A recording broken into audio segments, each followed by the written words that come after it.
Magandang araw ulit sa inyong lahat. Welcome back dito sa ating channel na House Doctor Tutorial. Yun, bale, magsiset-up ulit tayo ng water pump. Ngayon araw is sa Binyan, Laguna. Ayan, malapit-lapit. Actually, nakapamili na yung may-ari ng ng water pump.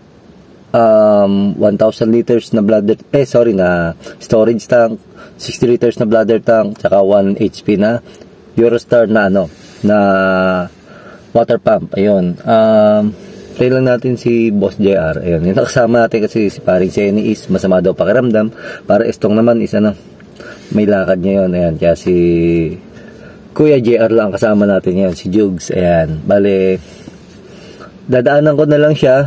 Minantay na niya ako doon din ako dadaan sa may gasolinahan, guys. Ayan, tapos daan natin. Tapos, diretso tayo ng Binyan, Laguna, guys. Pakita ko sa inyo yung gagawin nating setup, yung bypass nung sa water filter. Magkakabit din tayo ng water filter na 3 stage. Kasi sinunod na nung may-ari sa akin yung mga napamili niya. Kasi nagpa-quote na siya sa akin. Then binigyan ko siya ng quote or ng quotation ng mga materials. Then pinamili na niya. Yun, tapos para pagdating natin sa site, yun, mag-install na lang tayo ng water pump tsaka nung water filter tsaka storage tank. Yan, tsaka piping na lang tayo ng PPR, guys. Tara, sa Binyan, Laguna. Na ito, guys, yung nabili ni owner na water pump tsaka bladder tank. Yung 60 liters na bladder tsaka 1 HP na water pump. Tapos ito, kagandahan pa dito, guys. Yun, meron na silang abang yung inlet tsaka outlet ng water pump. Ngayon, ang gagawin na lang natin, i-check natin kung tama. Kasi kung halimbawa, hindi tama yung inlet or outlet niya, yung pagkaka-bypass niya, guys, pwede mag-backflow yung tubig galing kay storage tank tsaka water pump palabas ng service provider. Na ito naman, guys, yung nabili nila na storage tank. 500 liters na lang daw yung kinuha ni owner kasi ayun, sa 1,000 kumbaga sikip siya doon sa space, kulang yung space nila. Then tas na ito yung water pump tsaka filter. Kaya 500 na lang, guys. Ang kagandahan naman dito, yung flow ng tubig galing kay service provider continuous. Ang problema lang, mahina. Yan, kumbaga hindi nawawala ng tubig sila, guys. Dito naman sa water filter, yan, i-mount na namin. Ang magiging setup nito, guys, may bypass din to. Pero kailangan meron tayong yun yung patente, yung before and after, yung inlet tsaka outlet nitong natin nung ating water filter. Kasi halimbawa papalitan natin or merong problema, makakalas natin yung water filter na hindi tayo magkakat ng pipe. Then lagay tayo ng yung PPR gate valve bago sumapit ng water filter. Kasi kung halimbawa magpapalit tayo ng cartridge, pwede nating i-off dito sa gate valve nang sa ganun, hindi continuous yung flow ng tubig or hindi tumatapon yung tubig niya, na nakakapagpalit tayo ng cartridge ng water filter. Yan yung ating linya ng filter. Ito galing kay water pump. Then gate valve para kung papalit tayo ng cartridge, i-off natin to. Pero may tubig pa rin kayo kasi naglagay tayo ng bypass. I-open lang natin to. Yan, para kay bypass dadaan yung ating tubig galing kay water pump. Yan, kahit nagpapalit yung cartridge or hindi niya padadaan kay water filter, pwede pa rin. Option niya si water filter. Kasi yan, check valve tayo kasi pagka hindi natin nilagyan, pwede siyang bumalik dito. Yan, tapos open ito, magbabackflow yung tubig dito. Yan, babalik yan. Bas JR. Yan. Ito naman kasi dito siya kukuha ng tubig ng water pump natin dito kay storage tank na 500 liters. Ito yung 500 liters natin na storage tank. Ito, guys, yung setup natin nung pipe niya na galing kay storage tank. Bale yun, from storage tank naglagay lang tayo ng union patente para kung magka-problema si storage tank, makakalas natin yung pipe. Tapos akyat dito na tayo naglagay ng gate valve kasi hindi na naman nila ma-access do sa dulo or sa ilalim ng storage tank yung gate valve. Dito na lang tayo naglagay.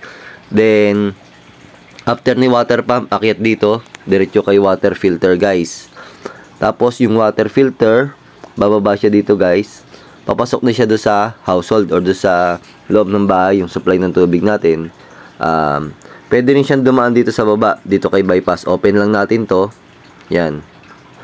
Kailangan pag naka-open to, naka-close yung valve, yung before sumapit ng water filter. Tapos dito na dadaan yung tubig natin papasok kay household. Hindi na siya dadaan sa natin water filter guys. Ayan, yun ay kung magpapalit tayo ng cartridge lang. Ayan, na-under na yung water pump natin. Yung mag-aayos na lang tayo ng mga leak. Ito yung faucet nya. Yan yung lalabas sa tubig sa kanya. Yan, ganyan kalakas niya. Tapos pakita ko din sa inyo yung naglagay din tayo ng float switch guys eh. Ito naman yung float switch guys. Ayan. Yung float switch iba pa doon sa float bulb. Pakita ko din mamaya yung float bulb. Itong float switch pagka walang tubig na itong storage tank, ganyan ang tsura niya, nakahang. Kapag ka ganun, i-off niya yung motor. Pero pagka nagkatubig na, aangat si float switch. Ayan, nakaganyan niya, naka-float siya. Yung current niya, magko-continuous na, aandar na yung water pump natin. Kapag meron tayong gantong float switch, ma-avoid natin na masira or masunog yung ating motor. Ito naman yung float bulb niya. Yung float bulb na yan, yan yung magko-control naman ng tubig galing kay service provider guys. Ayan, lagi tayo ng union patente dito para in case magka-problema, makakalas natin tong storage tank natin. Mapapalitan din natin si float switch. Pero pwede naman natin palitan si float bulb lang hindi kumbaga kinakalas yung pipe natin. Yan, kasi nga itong tubig natin or service provider natin is diretso dito kay storage tank. Ayan, kaya naglagay tayo ng float bulb para hindi umawas yung ating storage tank. Ayan guys, antayin lang natin mapuno tong storage tank. Then kapag ka napuno na yan, yung ating float switch is aangat na. Kapag ka umangat na yon, aandar na yung water pump natin. Kumbaga pag nag-float na siya, kasi ngayon ayan, kung makikita nyo, nakahang pa siya kasi yung level ng tubig natin is mababa pa or nakasayad pa doon sa mismong ilalim ng storage tank yung ating float switch. Pero ayan, ganyan, naangat na yan siya ng paunti-unti. Magkukontinuous na yung current, under na yung water pump natin. Ito, ayan, malapit na siyang mapuno. Kapag na-reach na niya itong kalahati doon sa kulay blue ng ating float bulb, ayan, mag-i-stop na or hindi na siya magsasali ng tubig dito sa ating storage tank. Kumbaga, siya magpe-prevent para hindi umawas yung ating tubig dito sa storage tank guys. Ayan. And then ito yung itsura ng ating float switch guys. Itong float switch, ganyan yung maging setup niya dito sa loob ng ating storage tank. Kapag ka nakaganyan yan, magi-stop yung under yung water pump natin. Pero pag nakahang siya, magi-stop yung ating water pump. Sa ganun, ma-avoid nating masunog yung ating water pump. Ayan guys, ayan, nakita nyo, nag-stop na yung ating flow ng tubig. Ibig sabihin yan, nagana yung float bulb natin, kampante tayo na hindi aawas or mag-overflow yung ating storage tank. Ayan guys, ito yung ating bladder tank. Check natin yung pre-charge siya kung tama. Kasi, di ba may video tayo na nasira yung bladder niya, tsaka yung water pump niya. Kasi, napakahalaga nung pre-charge. Dapat dito may 2 bar or 29 PSI. Yan. Ito is 33.9 PSI. Yan. Babawasan natin siya. Kailangan kasi tama yung pre-charge niya. Nakalagay naman sa specs nito na ito, yun, 2 bar yung pre-charge niya. Yung pre-charge niya, yan yung nag-a-avoid para wag mag-quick cycle yung water pump natin, hindi mabutas yung ating bladder. Yan, hindi masira yung bladder natin. Yan, sa bar natin, meron tayong 2.23 bar. Buwasan pa natin na konti. Sakto natin ng 29 PSI guys. Ayan. Kung 29 PSI na, okay na siya guys. Ayan. 29.8. Okay na siya guys. Ayan.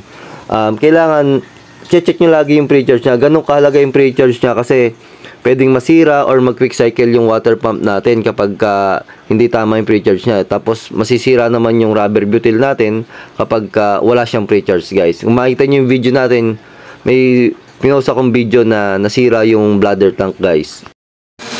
So guys, ayan, pag check natin yung pag nag-cut off siya yung tubig natin. Ayan, cut off na siya. Ayun, compressor na yung narinig nyo. May nagpipintura kasi guys. Ayan yung tubig natin galing kay water pump. Ito guys yung setup lang natin ng water pump, storage tank, tsaka water filter dito sa Binyan, Laguna. Ayan. Bali ang namili po nito lahat is yung owner, atin lang is installation lang guys. Ayan, dito sa Binyan, Laguna guys. Ayan. Papasalamat po ulit ako doon sa owner nito, nagtiwala sa atin. At doon sa mga walang sawang sumusuporta sa mga video natin, maraming salamat din po. At doon sa mga ngayon pala nakapanood ng video natin, subscribe nyo na po yung channel natin, like, share, and click nyo na po yung notification bell para like yung updated sa mga video po natin doon. Then, makakontakt nyo din po kami sa through FB page. Message lang po kayo sa FB page na House Dr. Jorlal. Then, pakilike na rin po yung mga video doon. At maraming salamat po. Stay safe guys and God bless po.